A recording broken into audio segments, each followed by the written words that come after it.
You're listening to Be Still and Grow, the GCC Ladies Podcast with Catherine, Heather, and Nicole, where we dive into deep theological topics and real life issues through the art of conversation. So take a seat at the table with us. 1, 2, 3, 4.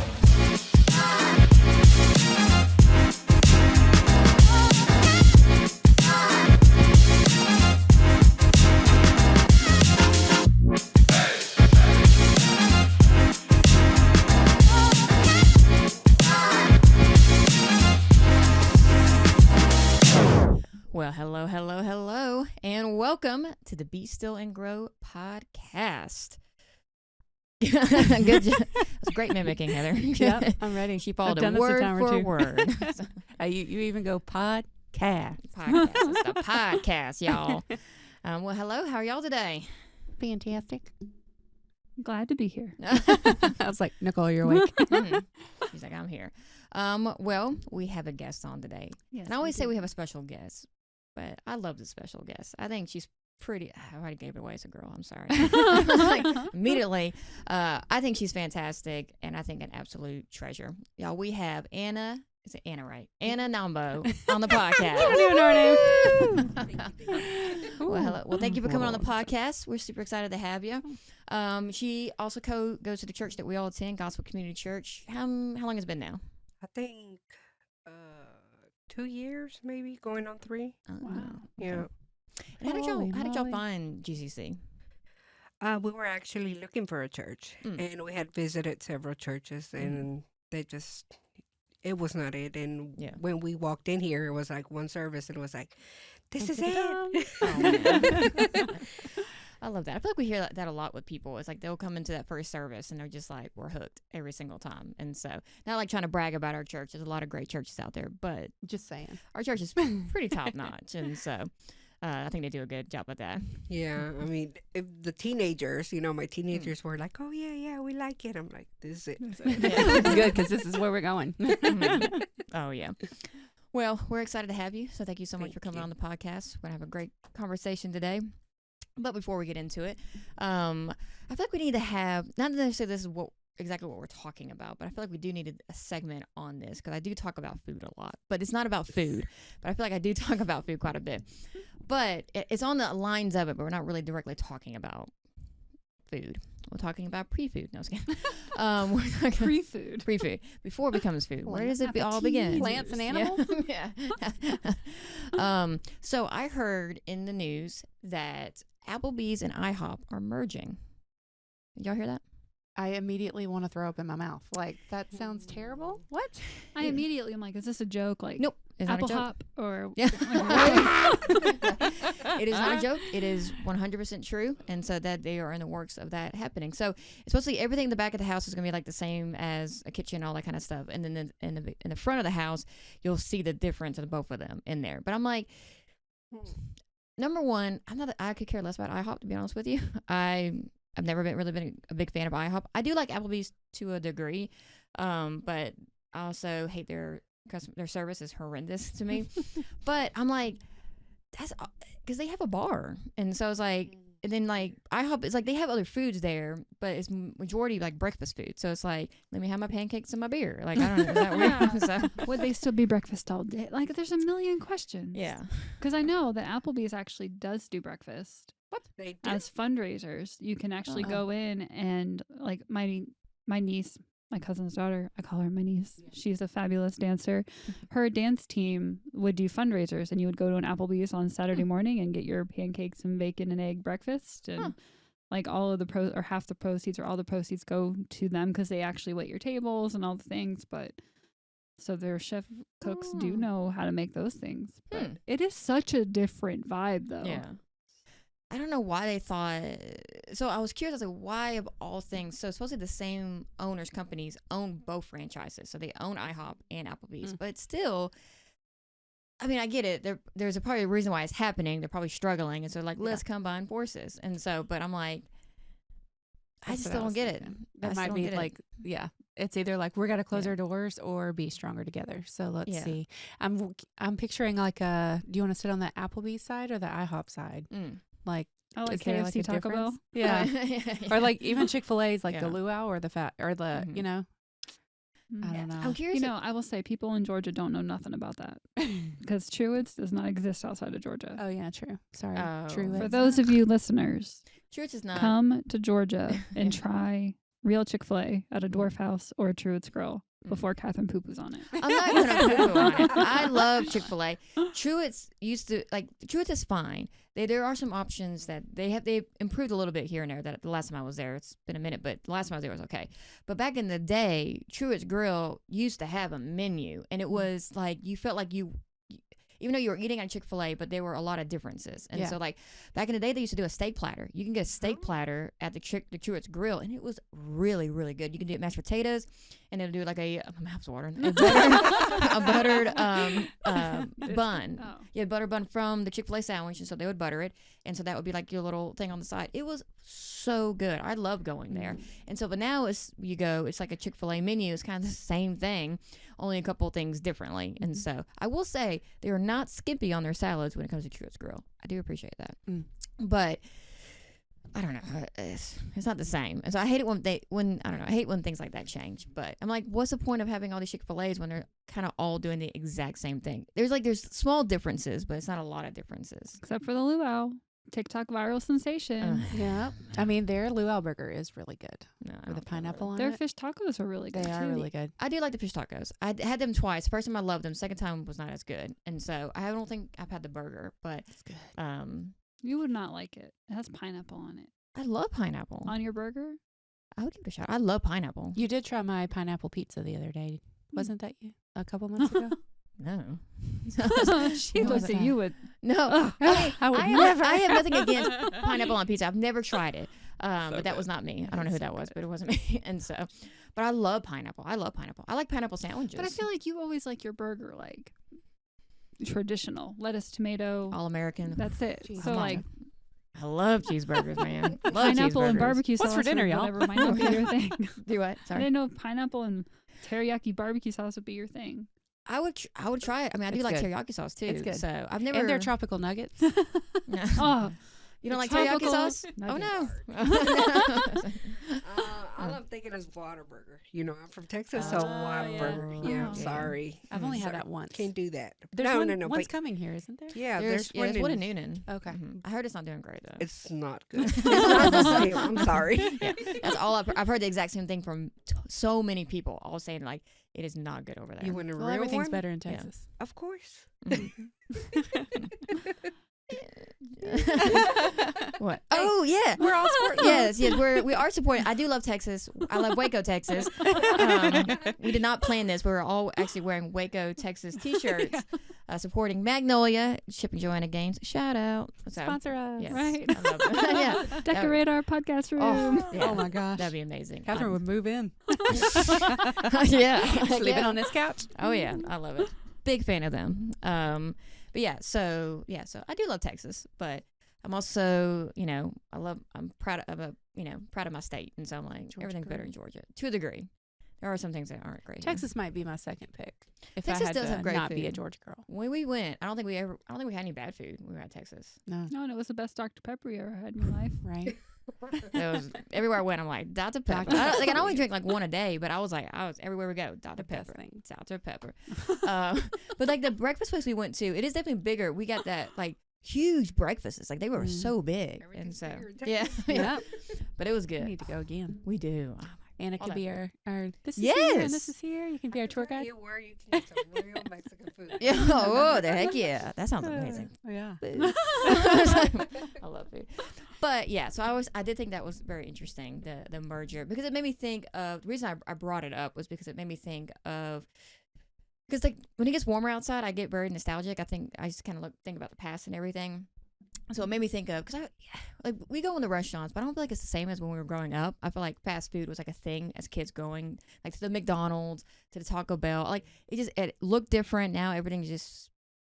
I mean, Do you remember when McDonald's used to be like happy looking yeah. and like Yeah. playful looking, and now it's like utilitarian gray building. Yep. Everything is like Yeah. Nope. And then you go in and it's dirty. yeah. Yep. well, Yeah, because I remember I was even thinking today. I remember there's like a back corner. It's one in Fayetteville, but it was like a back corner and had like a display of like all the collectibles from back in the day. So they had glasses and all these different things, and like it was cool. And so It is not the same. Because I remember it was like always a fun thing. We got to go to inside the fast food restaurant. I mean, yes, we're adults now. We know what's in those foods. But, like, that's probably one reason I don't go back. But It's tainted. yeah. But, like, I don't know. There was just there's a difference. And so so maybe Applebee's and IHOP are trying to bring that back. And they're kind of merge. Be classic. It's like I feel like they're different scale of people, too. So it's kind of interesting. Yeah, it's like two different sets of people, two different vibes. I don't know. Yeah, because Applebee's can be a little bit like Tex-Mexy in some ways, you know, and that doesn't sound like. It's definitely bar food. Yeah. Like the half price apps and like they have like their drink specials or whatever, high top tables. I don't know. I don't know if I can eat a pancake like at the high Applebee's top. no more. No more date nights. Yeah. I just picture the person, like I said, at middle of the night getting a beer and then just like they're getting a side of pancakes. And so, or like where they mix them together. Can you get like pancakes and a side salad? I don't know. It's a little weird. I mean, IHOP does have those things on their menu anyway. That's why I'm curious. I wonder if they're going to eliminate like the lunch good, stuff. though. No, they're not. Everything is very mediocre I've never there. tried it. I'm not a fan of IHOP. I mean, it's like I'll go there, but I don't care about it. It could go away and I could be happy. But like their lunch thing, like they could literally probably eliminate that and just make it all Applebee's stuff and just focus on the breakfast I imagine things. that's what will happen. Yeah. Is that it just becomes the addition of the breakfast. Yeah. Because everybody goes to IHOP for their breakfast. Yeah, nobody's gonna be like, man, I'm really gonna hate missing that IHOP burger. You know, I was like, I don't think anyone's ever gonna say that. Yeah. Nope. But yeah, maybe they'll bring it back. But yeah, so that made me think about all that today. I do like Applebee's. I would be sad if even though I don't. It's pretty rare that I go to an Applebee's, but I do love. They have a chicken fajita roll up. You dip it in some Mexi ranch, some French fries. I love. I mean, their blondie, their blondie. dessert, their blondie. It's got this like maple, like buttery stuff they poured up. It's amazing. Comes on skillet. So good. I like their Caesar salad. Oh, I don't think I've had their Caesar salad. All right, I'm That's getting hungry. solid. We got to change this. But yeah, so that was on my mind today, so I needed to flush that out with There you you go. guys. So, so good luck, Applebee's and IHOP. We'll see what happens. So, it was like, IBs. huh? Is it going to be IBs or Apple Hop? Oh, I don't know. It'd be Applebee's International. It'd be IHOP. AIHOP. Oh, AI. Whoa. That's why it's happening. It's all coming together. Watch it be AHOP. AHOP. Watch that be it. Yeah. I like apple hop. Apple Pop. Apple hop. Hop. Oh, Apple Pop. I was like, well, it sounds cool, but I don't think it goes. Apple hop. And it's like, are they going to tear? Because we have both those places here in the town that we're all in. So it's like, they're going to tear one down and then one's going to merge. And That's my guess. That's probably what they're doing too, is cutting down on half the real estate that they have to keep up. so which one's going to go down? Will it be the Applebee's or will it be the IHOP? Who Probably whichever knows? one has the best location for like.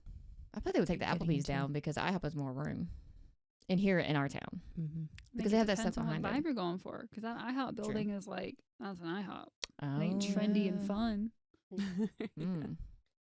Lots to consider. Yes, we'll talk. We'll Lots to talk later. consider. Applebee's and IHOP. It's like, we'll send give some you of our our thoughts. thoughts. us later. Yeah, we'll email you. We'll and send so- you our invoice. Yeah.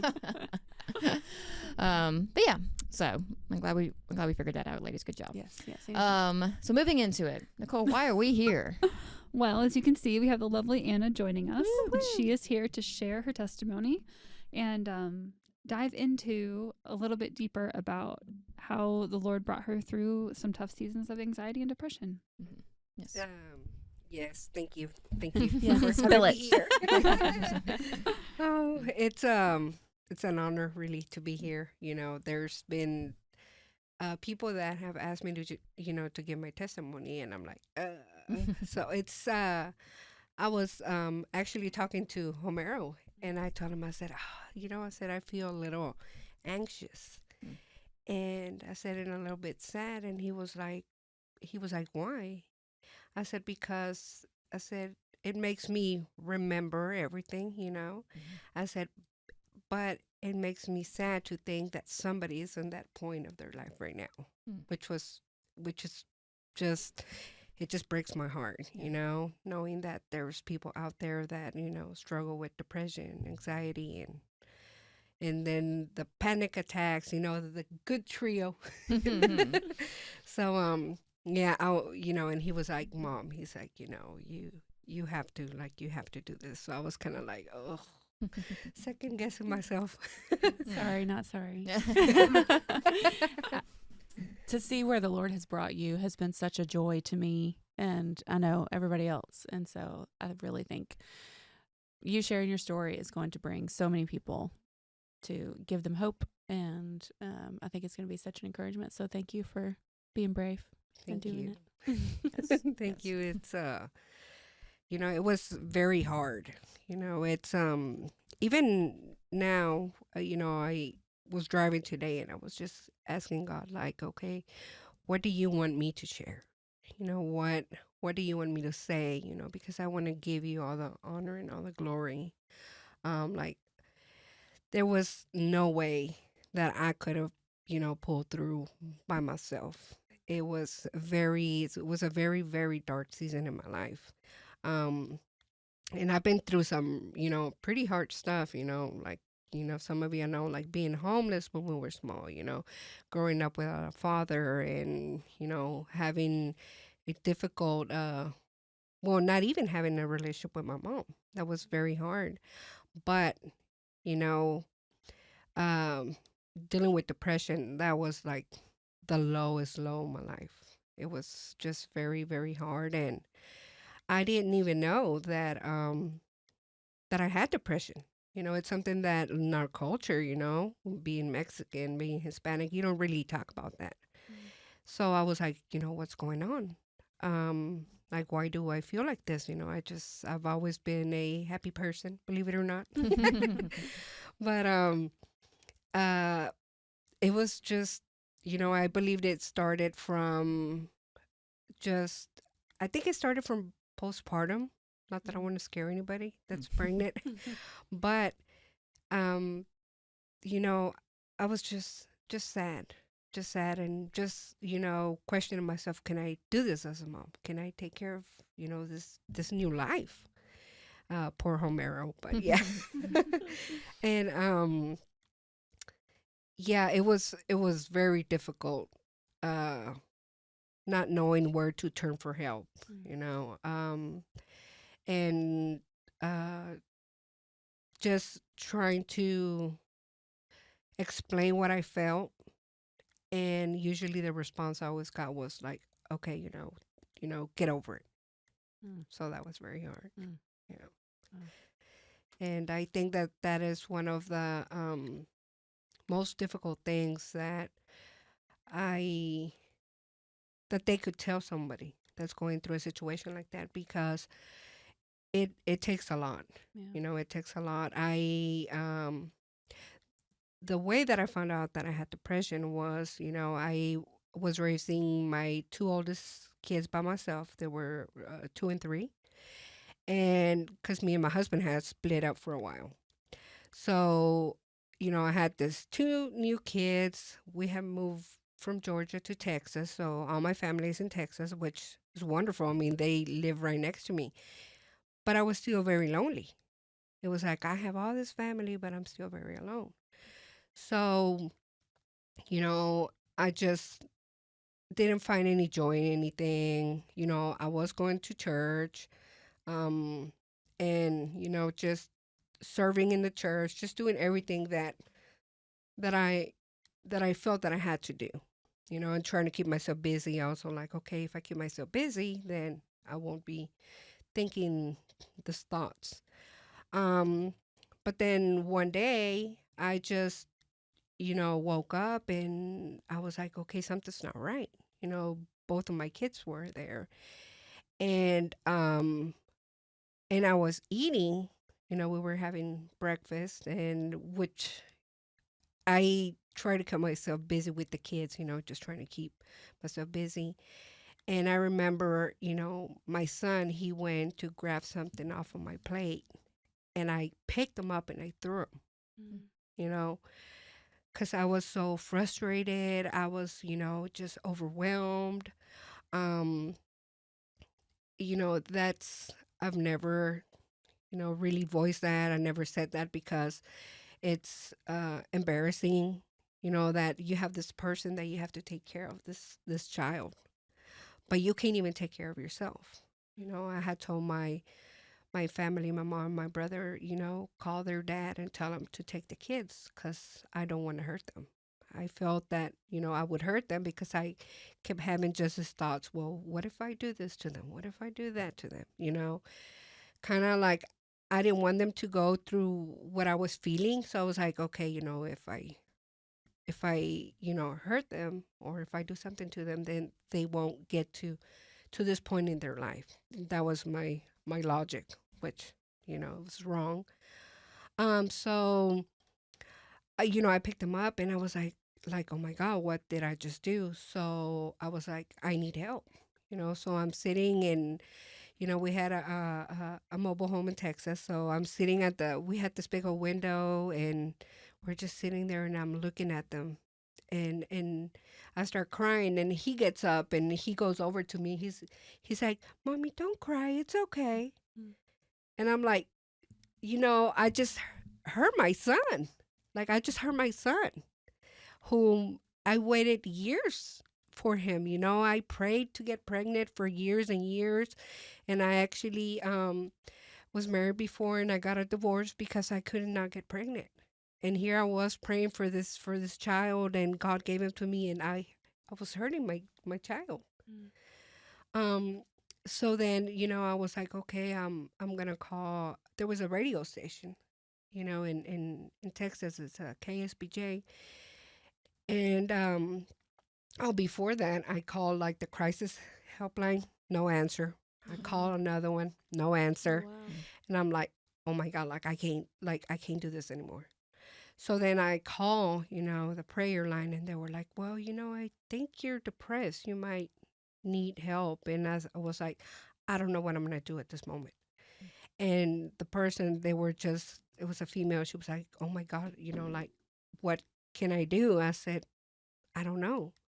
And she's like, well, I'm going to pray for you. And I said, okay, And now I understand when it says, don't just pray for the person. I know she couldn't get to me, but I needed somebody there with me at that moment. So, I was sitting down and I saw the kids and I was like, this is it. I can't do this anymore. So I got them and I put them in my car. And my son was like, Mommy, my seatbelt, And I was like, no, don't worry about your seatbelt. You don't need it. And we live by the harbor, so there's this big old giant bridge. And I said, you know what? I'm just going to get my kids and I'm going to drive over there and, just kill myself and my children. Like, it was so just that despair, that hopelessness, sitting in a room where everybody's laughing and you're like, I wish I could just smile. I wish I could just feel just a little bit of that joy. And and it was just devastating that you couldn't just crack a smile. I guess that's why I'm always smiling like a crazy person now. Yeah. And so I get the kids in the car and, I put them in their car seat and I'm driving and I get to like one of the main roads and I just hear just like a whisper, like when you say it's your conscience, now it's just saying turn left to the opposite side. So I'm like, I turn left and I'm like, okay, like where am I going? And so I'm just driving and there's another big old bridge, So I was like, oh, I'll just go to the other bridge and, just jump with my children. So as I'm driving, I get to that light where I was supposed to turn and I just felt, now I know it was God. It was nobody else but him. And I just hear like, go straight.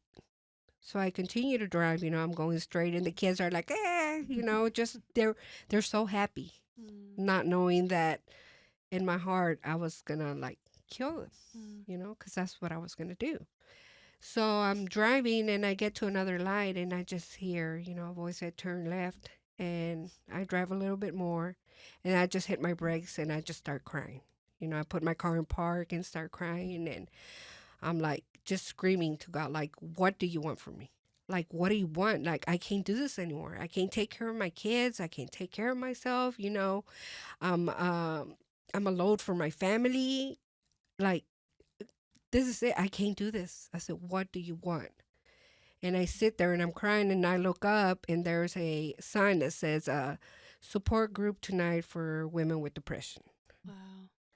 So, that was a Thursday. So I was like, okay, well, I go back. I go to my brother's house, and him and my mom were there, and I said, you know what, I need to talk to you. I have depression. And they're like, what? You know? I said, yeah. I said, this has been going on. I've had this thoughts. And I didn't tell them what I was going to do at the moment, just the way that I had been feeling. And I said, you need to take my kids. I said, I can't.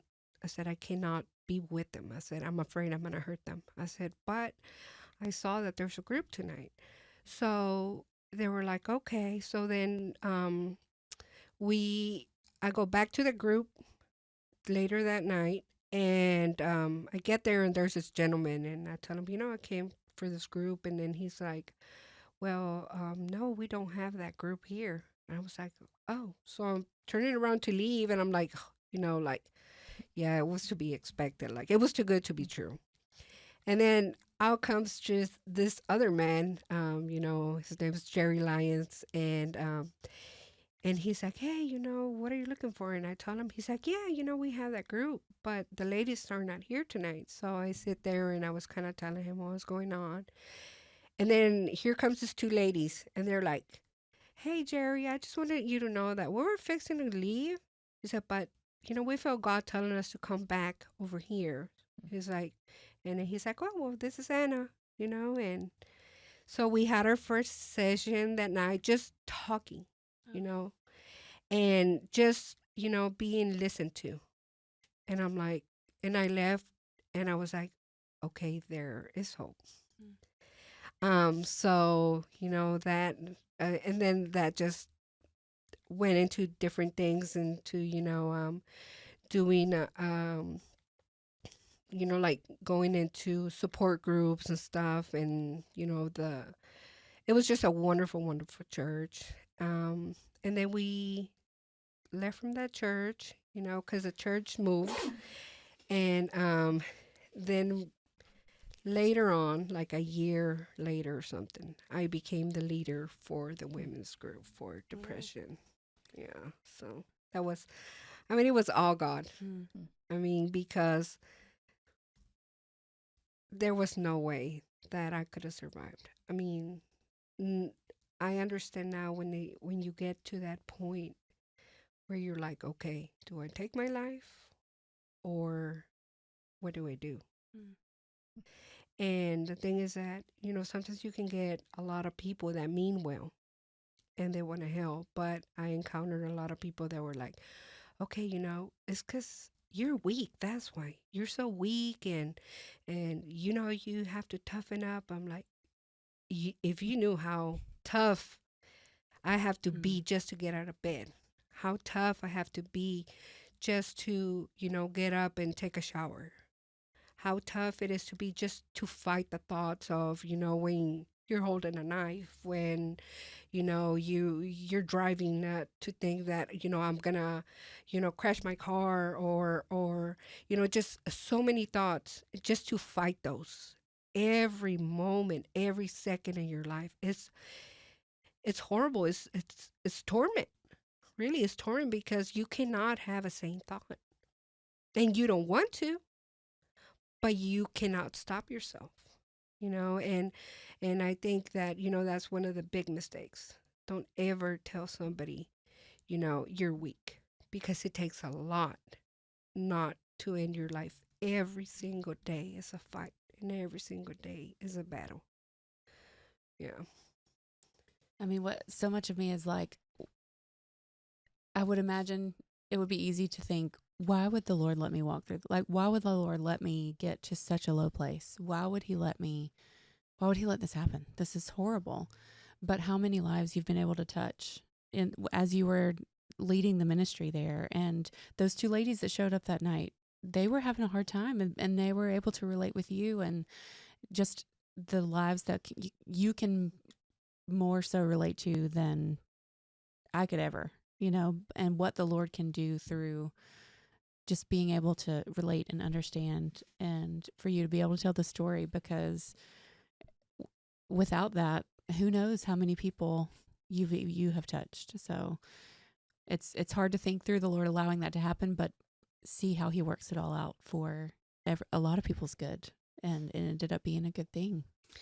Yeah, you're sometimes you say everything happens for a reason, but when you're in that situation, you're like, what's the reason? Hmm. You know, what what have I done to cause this? Or do I deserve this? Like, why me?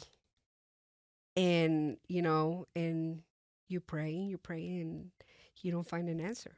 You really don't. I didn't. It wasn't because I was doing a certain thing. I didn't cause it because, like you were saying earlier, because I was sinning, or because it was a sin, or because it was a punishment from God. No, it's just, if God allowed it, He knew that, I was going to be able to pull through.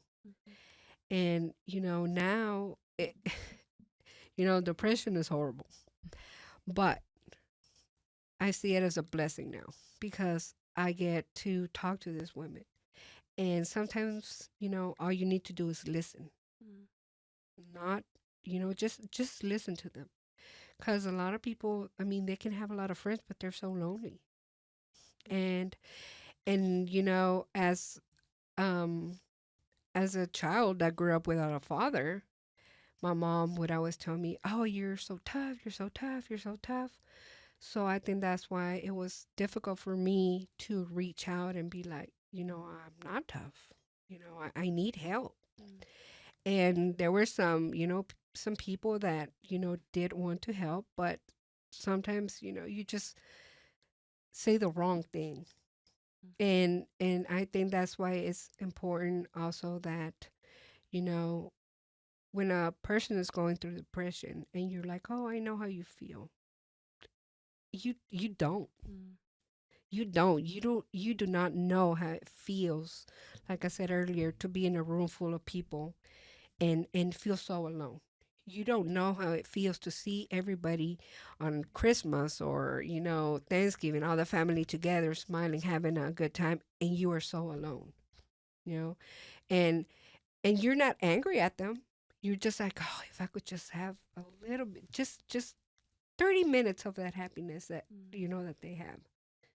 And it's very difficult because you fight every day. You fight to crack a smile. You fight to keep going, and it's just very hard. So when I encounter a person, I tell them, "I know how you feel. I do know how you feel." I'm not just saying that. Like, I know the loneliness, the despair, the hopelessness. It's horrible, and you have this sensitivity that, God, like, I can feel the pain that the person is feeling at that moment. Like, I can feel their heartache. I didn't understand that before. I have an aunt that she would tell me, "Oh, I can feel it." I was like, I don't think she's right in the head. But it is true because you can see the pain in their face and you can see their pain in their eyes. And now it's like, okay, now everybody that I encounter and I see is like, God gives, like, He gives you an eye for it now. And it's like, okay, like, let me help you. Because if I got through this, you can get through this too. Like, there's hope and there's people that want to help you and there's places, just reach out, just reach out and don't think that because you're reaching out, you're weak, because you are not weak. It takes a lot. And how going through all that? How many years ago that's been now? Like 17 years ago, about. Mhm. And I still kind of struggle with anxiety from time to time. And sometimes I, feel like, okay, I'm not feeling very well. I'm feeling a little bit down. So, like, there's just things that I have to do to make sure that, okay, I cannot put my guard down. Yeah. You cannot put your guard down. That's one of the things. Yeah, that's what I was just about to kind of talk about. The last podcast we just did, it was about retraining your brain and mind from old thoughts and everything like that. So, how have you now being like still going through it? I think I always tell people until the Lord comes back, I think that's something we're always going to struggle with. It's always going to be that little thorn in our side, unfortunately. But now being in a sense after like all the big things, 17 years later, like what are some things that you have seen or that you do, kind of going off what you're saying, that help you fight against depression? So anything that you've seen that's helpful, and then things that you do that you have seen that is very helpful fighting against those things. Well, I know that my anxiety triggers my depression. So, I try to stay on top of, okay, what's gonna make me anxious. Change is one of the big things. When the kids were gonna get out of school, I was like, oh my God, they're gonna be home all the time, because you get used to this pattern. And it's like, okay, they're gonna be here all the time. What am I gonna do to keep them entertained? What am I gonna do? Like, like, what am I gonna cook for dinner? Like, oh my God, I'm gonna run out of ideas, and then your brain just starts going crazy and stuff like that. So I try to prepare for change ahead of time. Like, okay, if I know that the kids are gonna get out of school, okay, what can I do? Like, I have to, just plan, okay, I'm gonna take him to the park, I'm gonna take him to the library, just things that you wouldn't think matter. But I think that it's like, to me, it's like my brain's damaged or something. you know, it's like, okay, I have this damaged brain now, and now I have to, see what works for me. So, staying ahead of the change, okay, and be like, okay, give myself pep talks. It's gonna be okay. I'm gonna be okay. Sleep patterns also, those are very important, because you don't sleep, you get anxious, you get depressed, and then you get anxious because you're not gonna sleep, and then it's just a cycle over and over. So that is one thing that I those are a few of the things that I do. Um and just talk to people. Now I reach out to people, and I'm like, hey, you know what? Like, I don't feel good. Like, can we spend some time together? Like, you want to go grab lunch or whatever. Even my kids now, they're 20 and 21. I'm like, you know what? I'm not feeling too good. They're like, well, what do you want to do? I don't know. Let's go for a walk or something, just to keep my mind busy and distracted. And of course, pray. Pray, number one, is like, God, please do not allow this once more. But, He is almighty. He does know everything. Yeah. Well, I think too, it's even just for the average Christian. I mean, like my mind when you immediately were talking about that, just like even like putting on the armor of God, like every day we should be preparing for battle, whether it is depression, whether it's anxiety, thoughts, anything. Like as a Christian alone, we should be doing that every single day. And so, but I couldn't agree more. Like if you don't do the preparations beforehand or getting ahead, once again, that goes with a lot of things in life. But because if you don't get prepared beforehand, it's just gonna crush you when it happens, and then you're spiraling, panicking, drowning, figuring out what to do in those moments. And so, but that is a great thing, even with prayer, like even being in the Word, doing those steps, like just almost like immerse yourself in the Lord. Almost, is a huge, a great weapon, kind of going against those things. And so, not necessarily to say that things are still not going to happen or anything like that, but just it gives you the mindset of already preparing, knowing that, okay, I'm not alone in this. God is with me with this. Because I think when you're in it and not preparing for it, well, you forget all the things you should do, like reach out and everything, but you kind of forget, even to the point where like that God is not even there.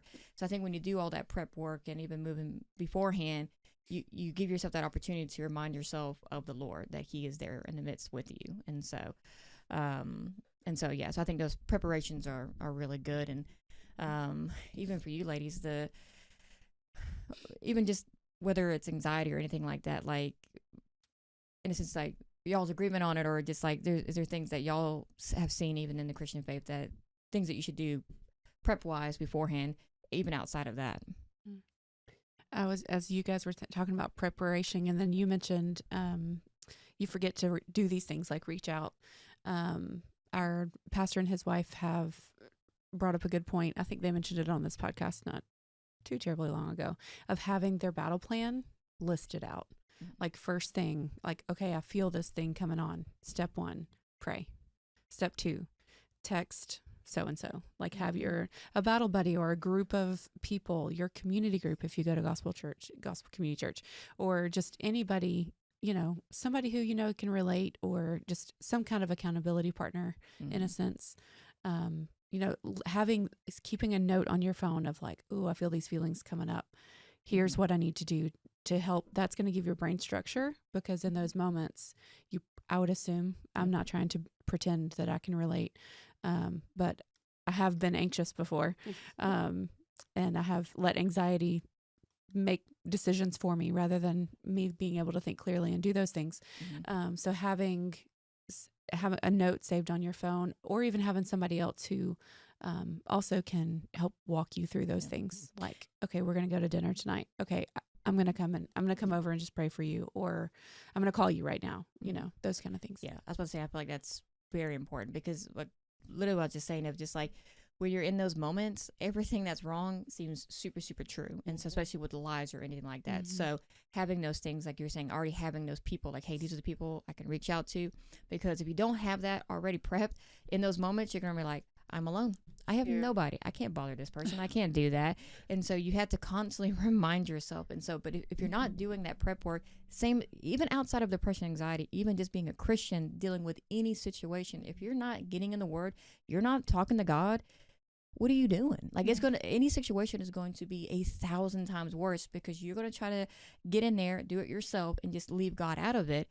But if you're doing that prep work, you're constantly reminding yourself, no, I'm with me and the Lord about it. We're in this together. And so, because when those situations come, I mean, it's going to be like, the world's falling apart. I can't do this. And it's like, but if you already set your foundation on Him, you're going to get all the weapons you need before that battle.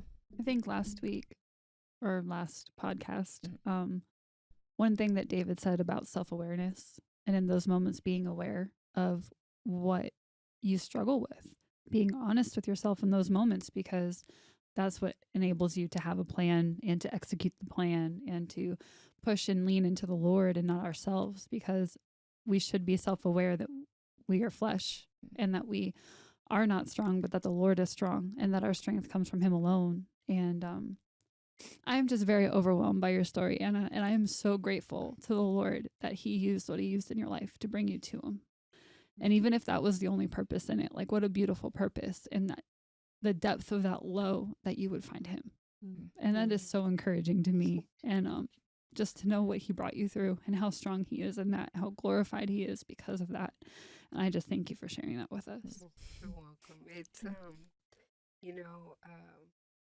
I remind myself daily of what God has done. It keeps me grateful, and it keeps me thinking, okay, if He brought me out of this before, He's going to do it again. So that is one of the big things that I hold on to. I'm like, God, if you did it before, you're going to do it again. And I'm not afraid of the outcome, anymore. Yeah. It's like, okay, I know I got this. I know this is for a season, and I know that I'm going to push forward, and you're going to be praised, and a lesson is going to be learned. Yeah. What it is, I don't know. I don't know right now. I don't want to go through this right now, but but I'm grateful that now I can help others. And I think it's a good thing to talk about. I feel like depression and anxiety has such a stigma to it, and so we think the things that, like, oh, people are gonna think I'm crazy. I'm all these things, so I got to keep these things to myself. And so that's called anxiety. Yes, and so, but it's actually a good thing. It's funny. When you talked about it in the beginning, you're like, I don't want to talk about.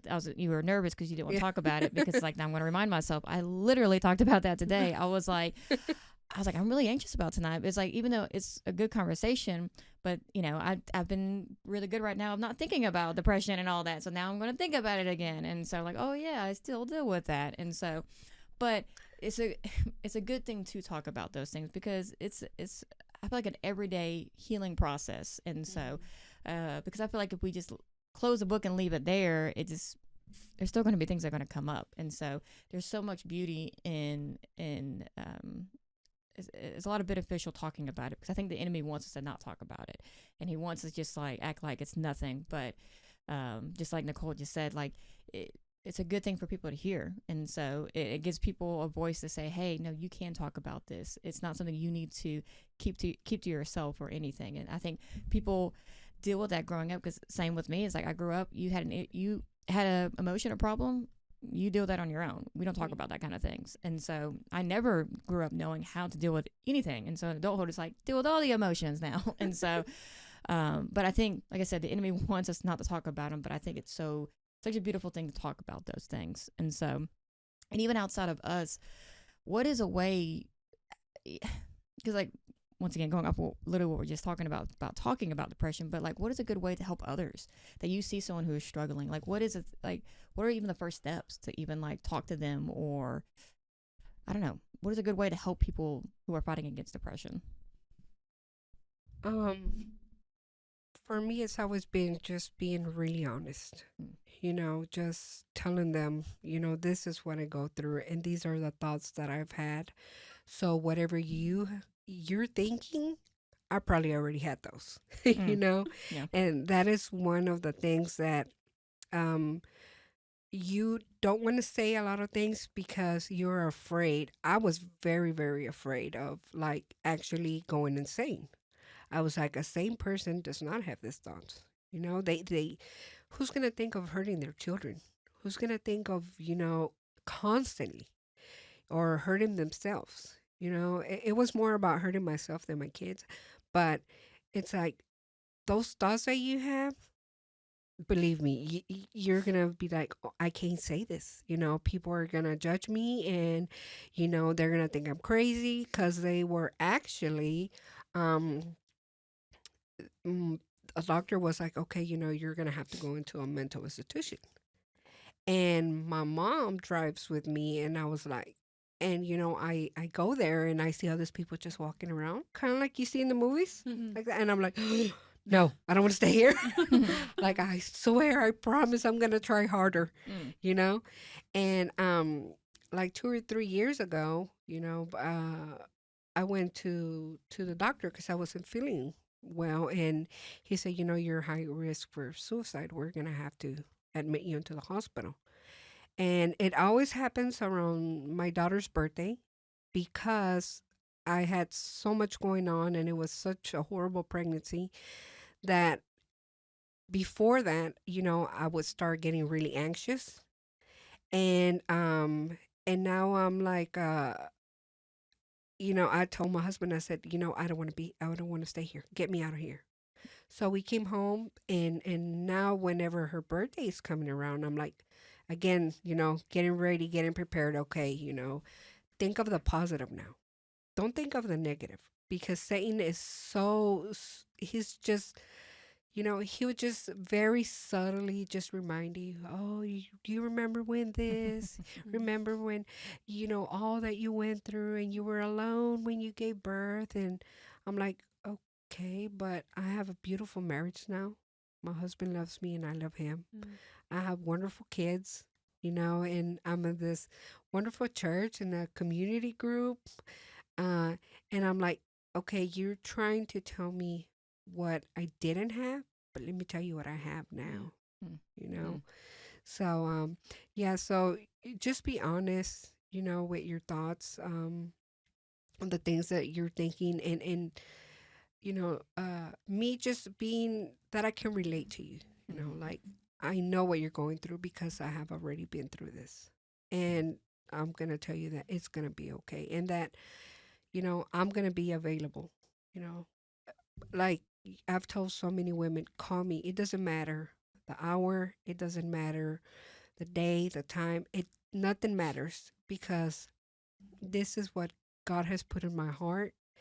And I know what it feels to be up at 3 in the morning. Oh my God, I can't sleep. My anxiety's kicking in. I'm just a phone call away. Call me. I'm going to be there for you. You're not alone. Yeah. Absolutely. What is something that you want people to know when it comes to depression?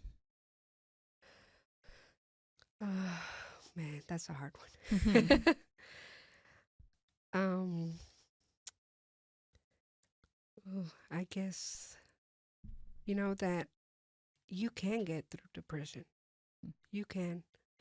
it's a very, very hard battle to fight. But, you know, it can be overcome. Yeah. Because Jesus overcame the cross.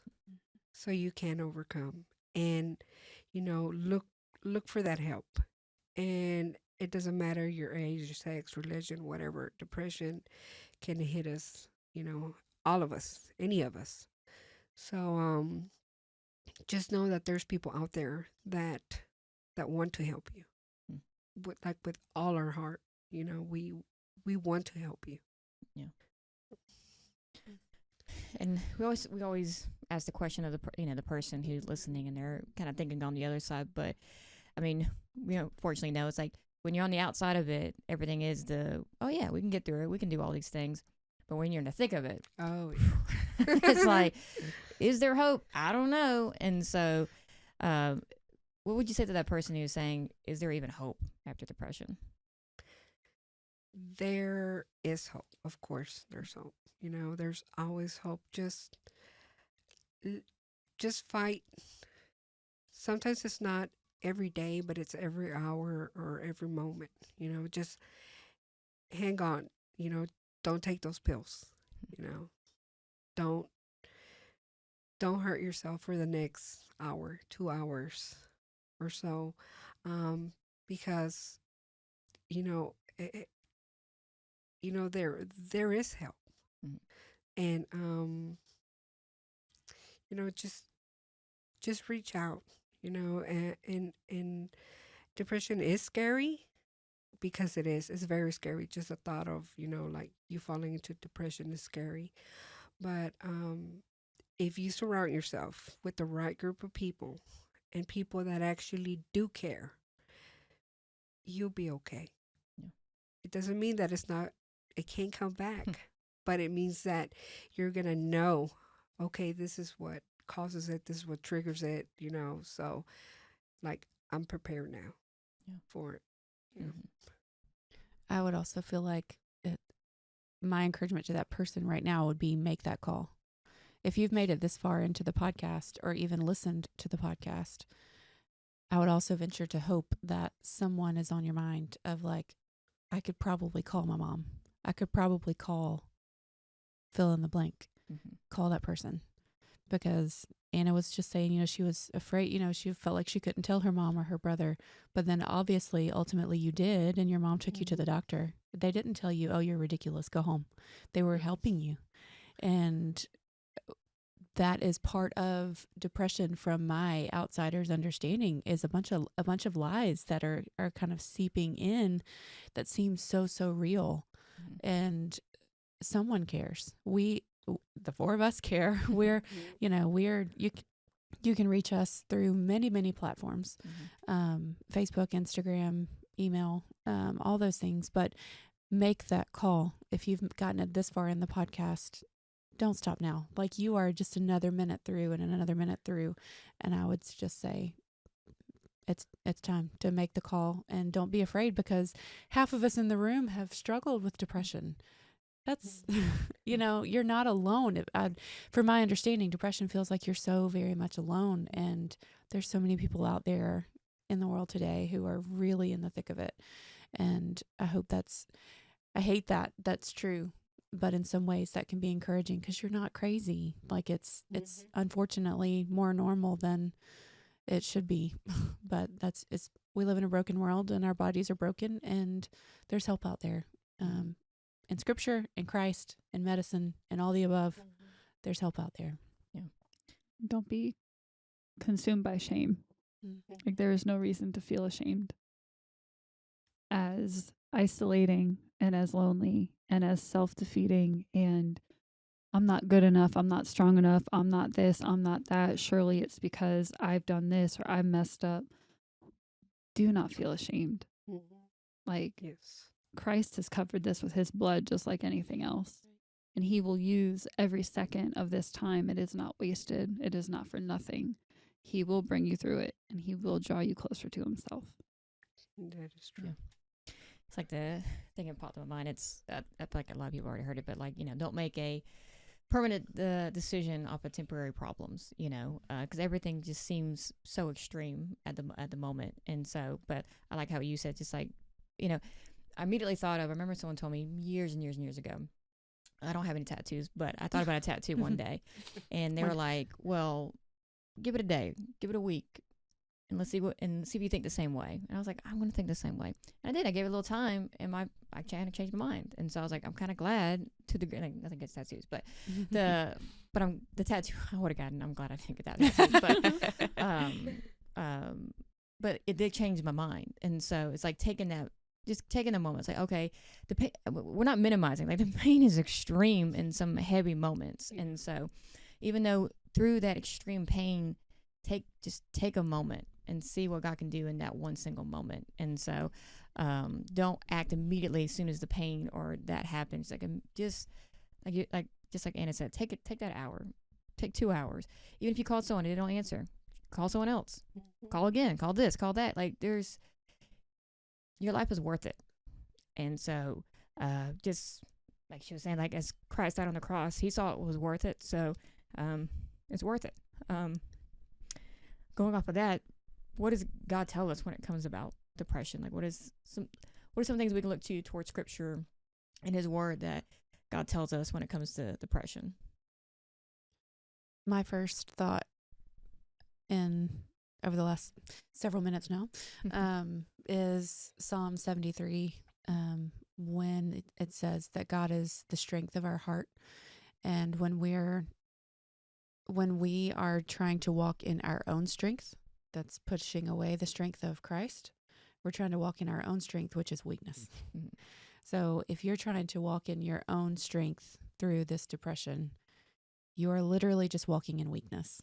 Mm-hmm. And so pick up God's strength, pick up His Word, go to Him in prayer. He is the strength that we have. He is, and in our weaknesses, He is made great. So just keep turning to Him, because Scripture says over and over how He will provide for us, take care of us. And there's so many different scriptures about how much He loves you and how much He cares for you, and will work all things for our good and His glory. And even this, it's not a sin that you have committed. And so I want to make sure that's clear. Like, this is not, it's not a sin that you've committed. It's our body's chemical imbalances. They get off, and our hormones are off, and all these things, and lies creep in, and it's a lot, but it's a burden that He can surely bear. Yeah. There's a verse, I was going to just share it quickly. It's a verse that has stuck with me for a very long time, that I repeat to myself quite a bit in my low seasons, but it's Micah 7:8, which says, "Rejoice not over me, O my enemy. When I fall, I shall rise. When I sit in darkness, the Lord will be a light to me." I think that's the thing to remember. Like I said before, it's when you're in those moments, when we think that we're alone or anything, most importantly, we're not, because God is always with us. No matter the pain, no matter the situation we're going through, we can be rest assured that we're not alone. We have God, and that's the best thing we could have in those moments. Even though, like, yes, reach out, do all the things, but you have God Almighty right next to you and knows what you're going through. And that's something that we can easily rest in. So, well, that was a very deep conversation. That was really good. I think what I will say, I'll try not to cry. I say that, but I think, and this is what I want for people to, hear. It was what you said earlier, Anna. It's like, when you talk to, it's good to talk to people regardless, no matter what. I always talk to people, but it hits a little different when you talk to someone that knows exactly what you've been through. And so, because it makes you feel normal, it doesn't make you feel crazy, and people who understand. And so, it makes a difference. And so, and I appreciate you sharing your story a lot. And it made me think of the first time we sat together for breakfast, and you were sharing me your story, and I'm sharing my story, and I'm thinking, like, I've shared my story 1,000 times, and I'm like, nobody knows what I'm going through. I was in the thick of it. And it's like you came back with, like, all these things. And I'm like, dang, she knows exactly what I'm talking about. Like, she knows everything. But yeah, there's power in that of just understanding and listening. And so thank you for sharing. And I know there's a lot of people can bring hearing this can bring a lot of freedom to people of like, oh, I am not the only one. You know, the enemy is lying to me. Like I'm not the only one going through this. So thank you for fighting through anxiety to share that today with us. And, just remember, if you have to take medication, Mm-hmm. it does not mean that you're crazy. That's what I was like, oh my God, it does not mean that you're losing the battle. It means that you just need that extra help. Yeah. That was one of the big things for me. I'm like, oh my God, I have to take this medication. And, I still take it now, but it's just like taking a Tylenol or something, for me, it's okay. So yeah, don't be afraid to go to a doctor. There's people there. God put them there for a reason. So, and, just speak to people that encourage you, because a lot of people, they mean well and they try to help you, but sometimes they can discourage you.